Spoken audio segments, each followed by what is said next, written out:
La date du 21 et 22 novembre de chaque année est consacrée à la télévision. Celle-ci influence et forme les vies, étant aussi l'un des moyens de communication les plus puissants. La télévision est au cœur des questions internationales à cause de son importance pour l'économie mondiale, sociale et culturelle. Les jeunes, tout comme les adultes, sont fortement influencés par les images.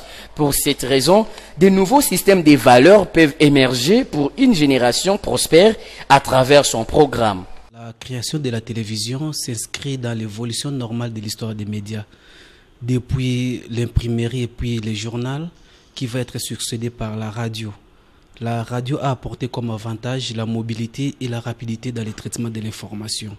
Mais la télévision va naître à cause du pouvoir de fascination de l'image. C'est-à-dire avec l'évolution de l'industrialisation, il a été compris que beaucoup de gens avaient déjà accédé à la scribalité. Donc il fallait trouver un autre mode de communication qui pouvait facilement choquer ou interpeller les gens et que l'image avait ses pouvoirs. C'est alors que la télévision va naître. Donc la particularité de la télévision est liée plus à la fascination de l'image parce qu'on estime que l'image est plus porteuse des messages que les textes. C'est ainsi que la télévision va naître pour essayer de séduire davantage les gens à accéder à l'information. Comme tout nouveau média, lorsqu'il naît, il s'entoure beaucoup de fantasmes. Mais dans la suite, il ne faut pas oublier qu'il y a aujourd'hui d'autres médias qui sont nés après la télévision, mais qui n'ont pas fléchi à faire disparaître la télévision.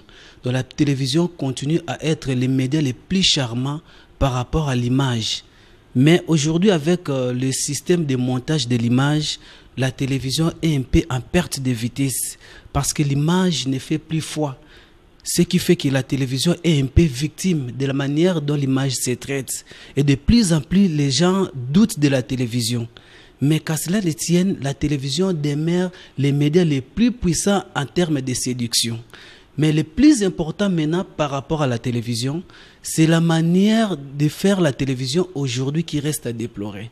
Si on regarde ce que la télévision est devenue, c'est comme si la télévision a perdu sa place. Là, c'est particulièrement et surtout ici au Congo, en République démocratique du Congo.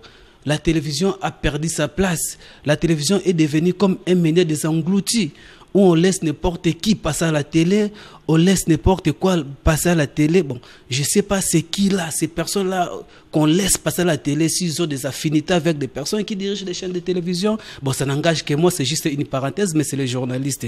Donc, c'est ça ce qui fait qu'aujourd'hui, la télévision en République démocratique du Congo est un peu en perte de vitesse. Un mot de la fin, j'invite tous les usagers de la télévision d'en faire un bon usage. Un usage responsable parce que du temps, l'outil ne vaut rien sans l'homme. L'outil vaut ce que l'homme en a fait. Donc ceux qui utilisent la télévision doivent prendre conscience du grand rôle et de la grande puissance de fascination dont dispose la télévision à cause de l'image. Parce que tout ce qui se passe par la télévision doit être orienté pour le bien de l'humanité. La télévision étant l'un des moyens ouvrables à tous, le public attend d'être au courant de ce qui se passe à travers le monde dans toutes ses formes. La télévision est au centre de la communication après la radio et l'Internet.